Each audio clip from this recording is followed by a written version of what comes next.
Hello, my name is Marcy, and I'm reading you the Providence Journal today on Wednesday, March 26th, 2025. And let's start with the weather. Today, March 26th, it's a high of 49, a low of 29. And considerable cloudiness today with a shower and spots during the afternoon. Winds west northwest 7 to 14 miles an hour, partly cloudy tonight. Winds west northwest 7 to 14 miles an hour. So, moving on for the next few days, tomorrow, March 27th, it's going to be high of 48, low of 35, but partly sunny.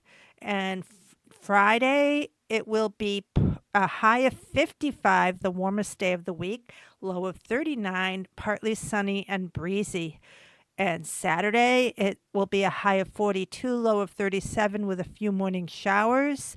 And let's end with Sunday. It will be a high of 46 and a low of 42 with low clouds.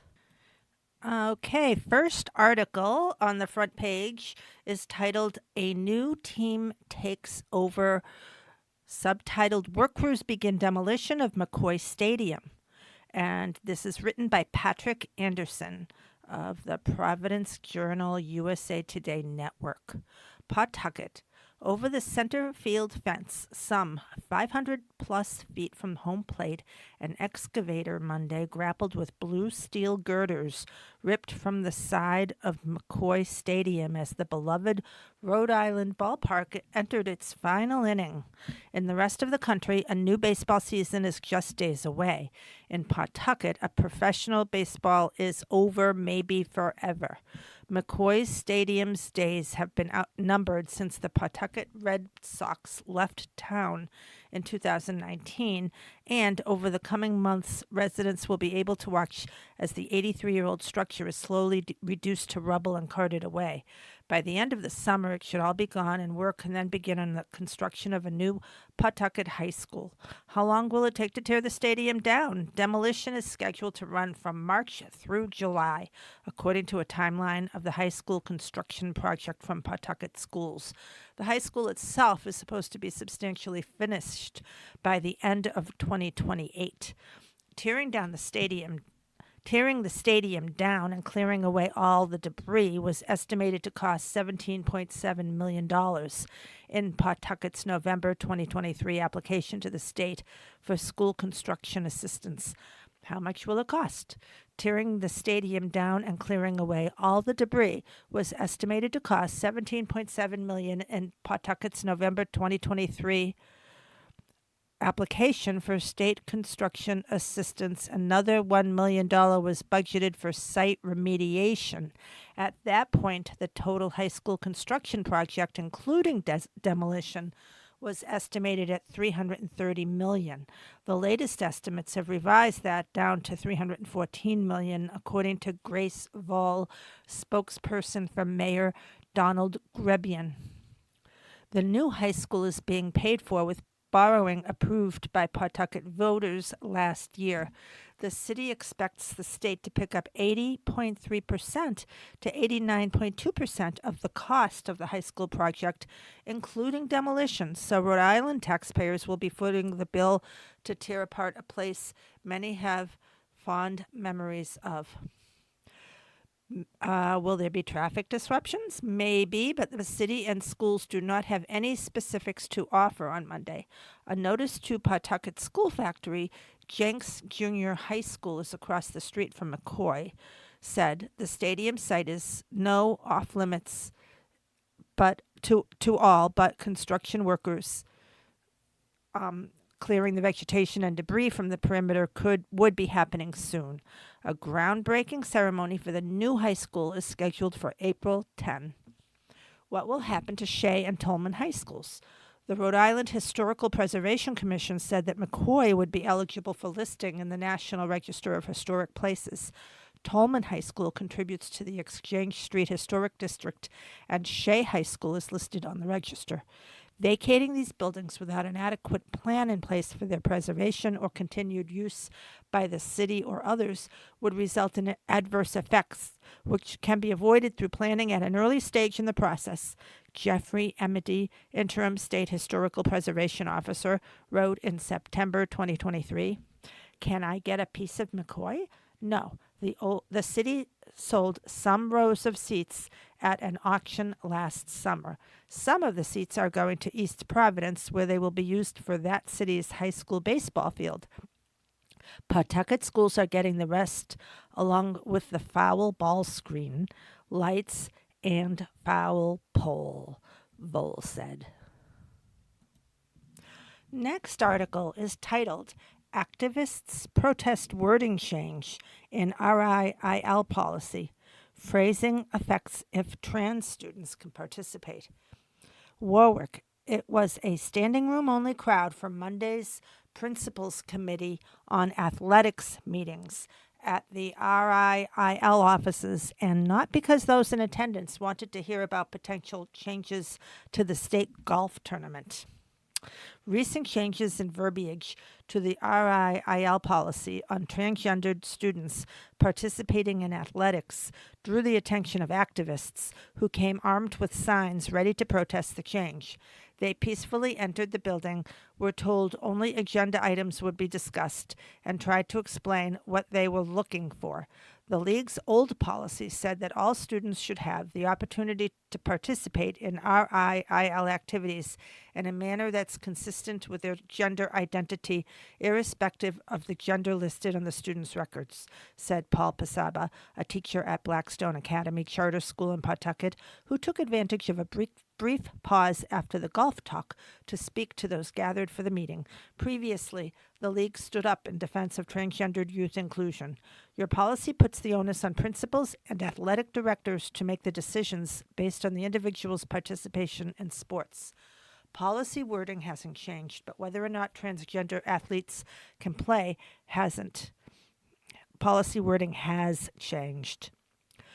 The RIIL's previous policy stated all students should have the opportunity to participate in RIIL activities in a manner that is consistent with their gender identity, irrespective of the gender listed on a student's records.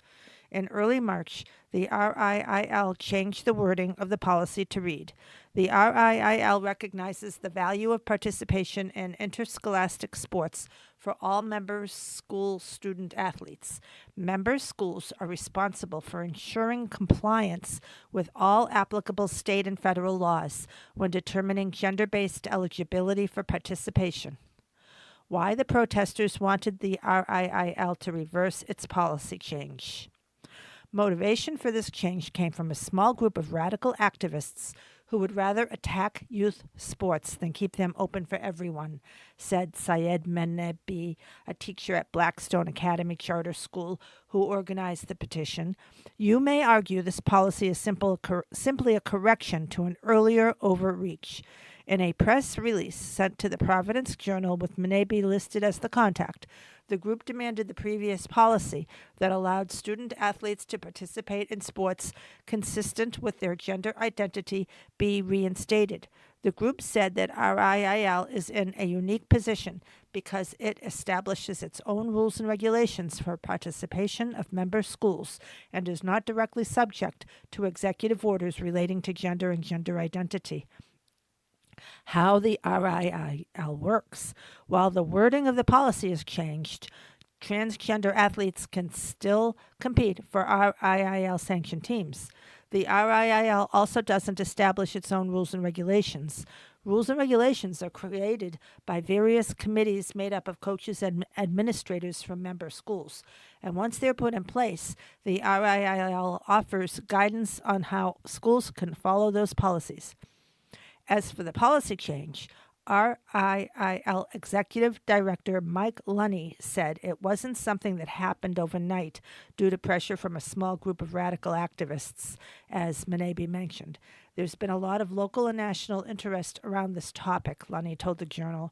That led us to review over the last few months the policy. We've been reviewing this the last few months to ensure compliance with all other eligibility rules. At the beginning of the meeting, protesters were told the only topics that would be discussed Monday were those that were on the agenda, and that if there were only 6 empty seats available in the room. Those seats filled up quickly, but Lunny and Associate Executive Director Tom Marcello allowed the remaining protesters to come in and stand. The meeting opened with the approval of previous minutes before Lincoln High School Athletic Director Greg O'Connor spoke about the potential changes to the state golf tournament. As he spoke, Pasaba reviewed a prepared speech. When it was clear that the discussion on golf was over, Pasaba started speaking. Knowing protesters were coming, the RIIL hired a police detail for the event and motioned for the officer as Pasaba spoke. The officer kept the situation calm as Pasaba and Menebi spoke, uninterrupted, for nearly 4 minutes before distributing copies of the signed petitions demanding that the RIIL revert back to the old policy. Over my years as an educator, I've gone to games where my students have been playing, including my transgendered students, Pasaba said. Listening to the players, listening to the crowds, I hear cheers of support. I hear cheers of athletes pumping each other up. I hear cries of joy or disappointment at points scored or missed. I hear the occasional disagreement with the ref's call. What I don't hear is people despairing over the so-called gender crisis in youth sports. Menebi's group were not the only protesters at the meeting. They weren't the only protesters at the meeting. Sitting quietly as he waited for the two to finish, Bob Chiaradio stood to address those in the room.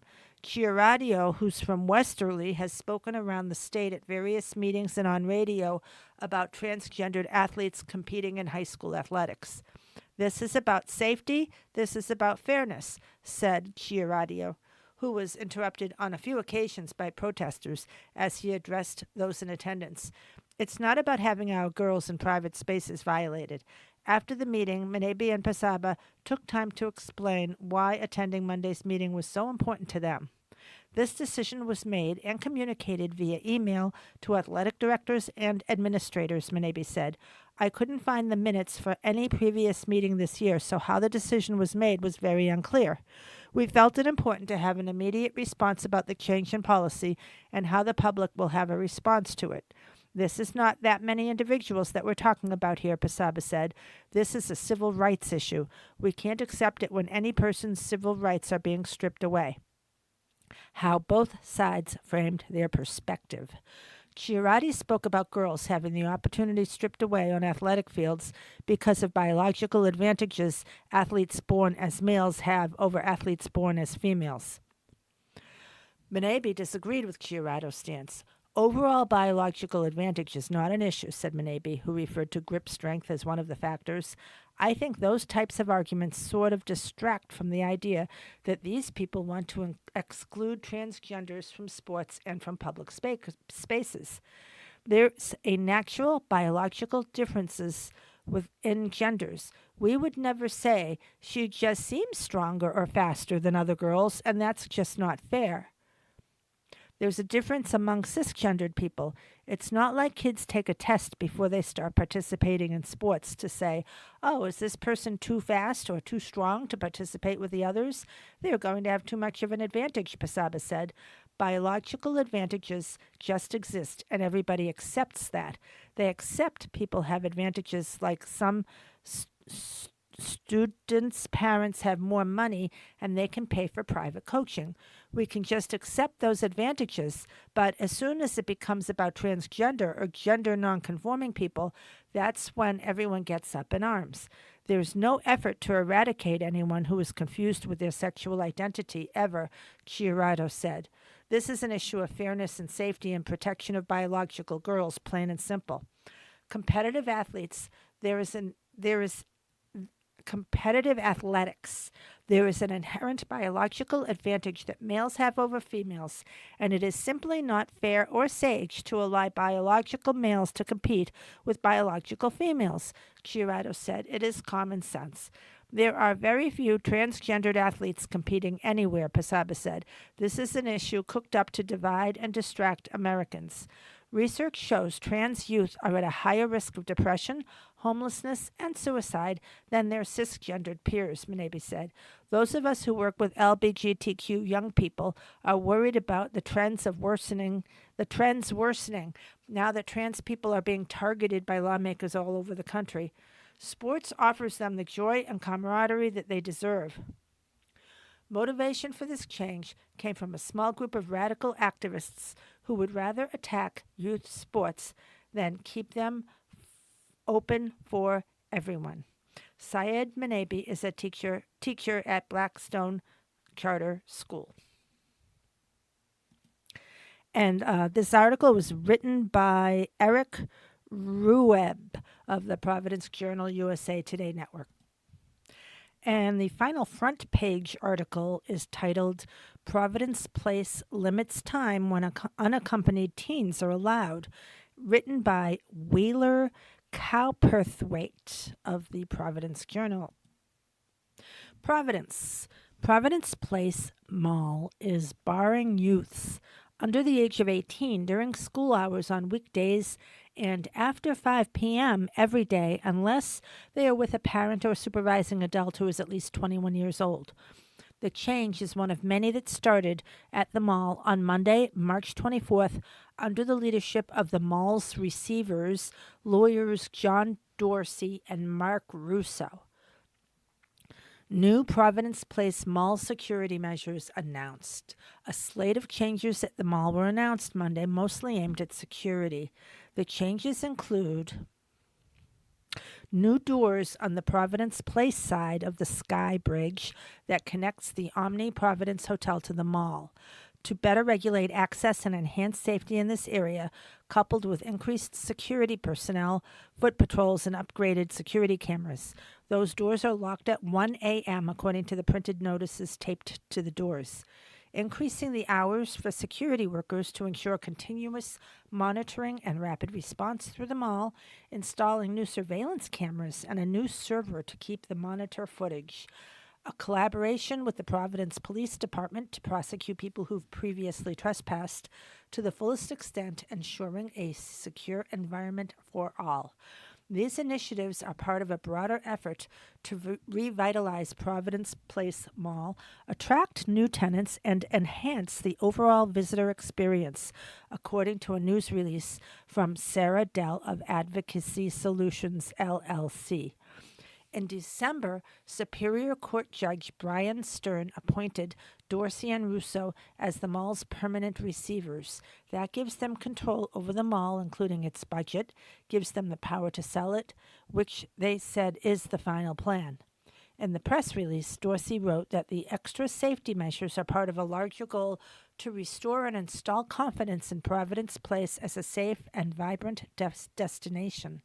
What's happening with the Providence Place parking garage? Repairs to the parking garage are planned to be done in the spring. Areas of the parking garage were closed for planned repairs before the mall went into receivership, and then those plans were paused, Dell wrote in the news release. Currently, the first floor off of Hayes Street, across from the Vets Auditorium, is closed off. New parking gates and kiosks have already been installed in much of the mall. The new kiosks have touchscreens, replacing older models with buttons. A new contract for parking services, which is currently run by LAZ Parking, will be in place later this year. When are unaccompanied teens allowed at Providence Place Mall? Young people are allowed to be in the mall without someone 21 or older between the end of school hours and 5 p.m., roughly a 2 to 3 hour window on weekdays. Unaccompanied teenagers can be at the mall on weekends until 5 p.m. The prohibition on young people being in the mall extends to all of its common areas, but not to the individual stores. However, few stores are accessible without entering the mall or the parking garage. Security personnel will be working diligently in the coming weeks to educate and inform visiting youth around the new policy, Dell wrote. A printout of guidelines directs mall employees to ask people they believe to be under 18 for identification, and if they don't provide it, to ask them to leave. The center welcomes all guests of all ages to experience the property's offerings. However, the new youth guidance program's goal is to add an additional tool for the security and management team to remove persons under the age of 18 and are not escorted by an adult of at least 21 years of age and are not on site to shop, see a movie, have a meal, or otherwise partake in the property's offerings, according to the guidelines. Is it legal to target teens?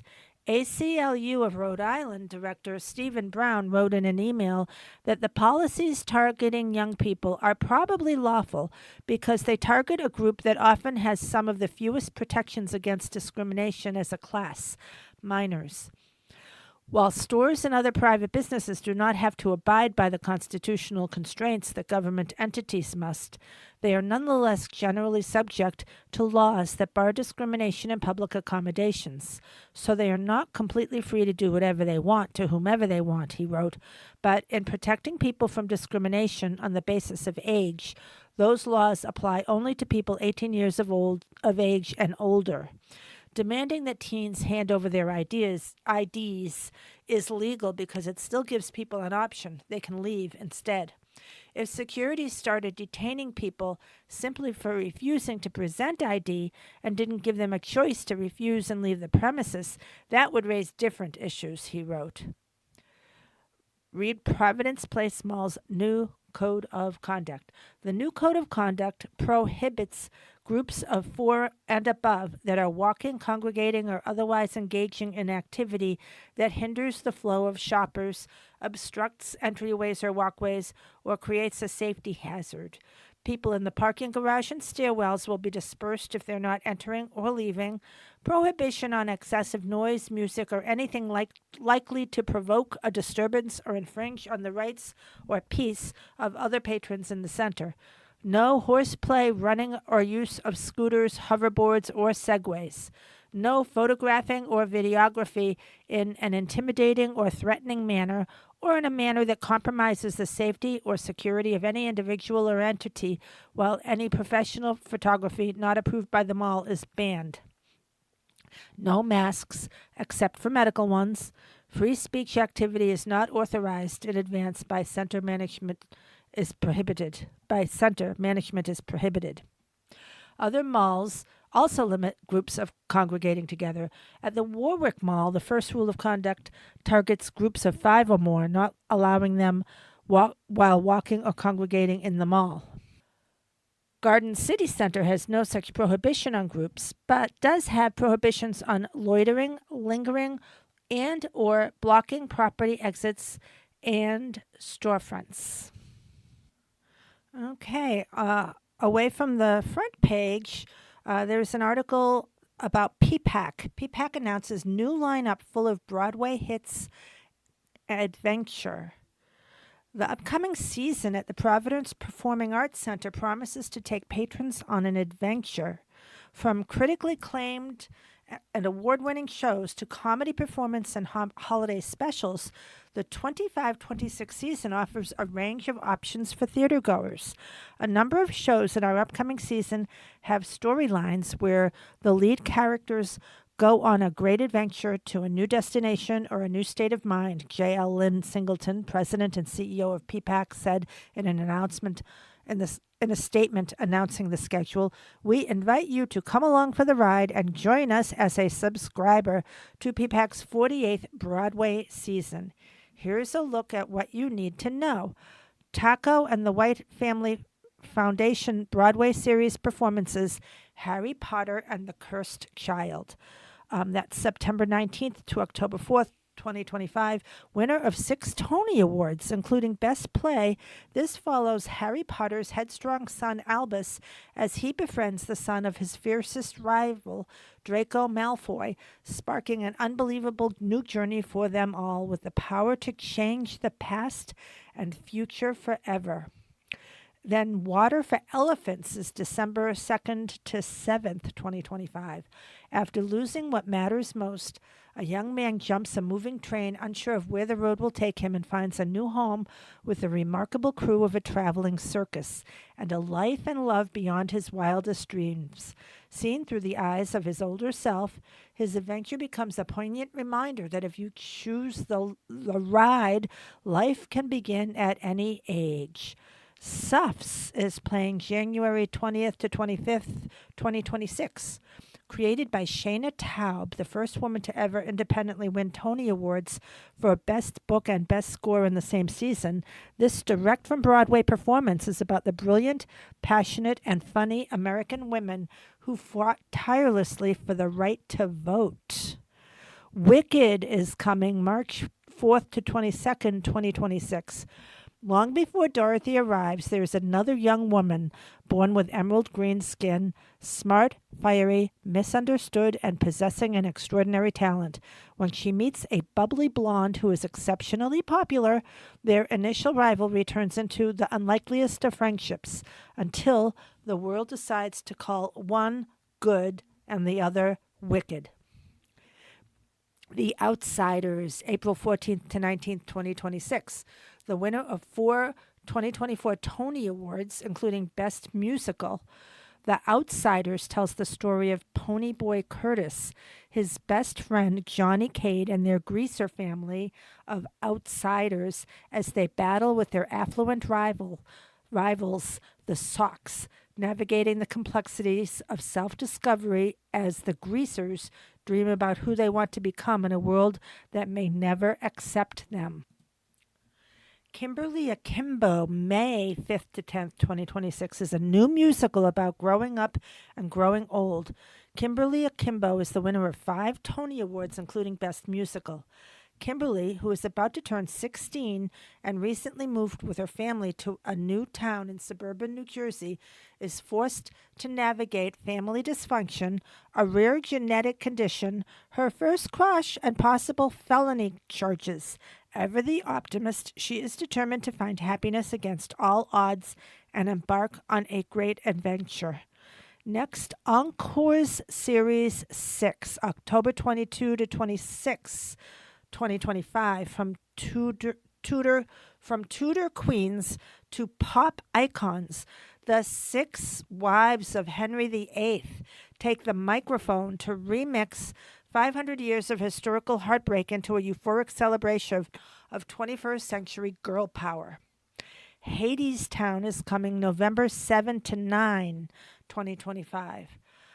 Hadestown intertwines 2 mythic tales, that of a young dreamer, Orpheus and Eurydice, and that of King Hades and his wife, Persephone, as it invites you on a hell-raising journey to the underworld and back. Anais Michel's beguiling melodies and Rachel Chavkin's poetic imagination pit industry against nature, doubt against faith, and fear against love. I'm actually out of time for this article, but there are 6 or 7 additional shows, including comedy performances and some other great shows coming to PPAC, and subscription packages. And the Encore series are now on sale to new and current subscribers if anyone is interested. And this is Marcy wishing you well and saying goodbye for now. Thank you.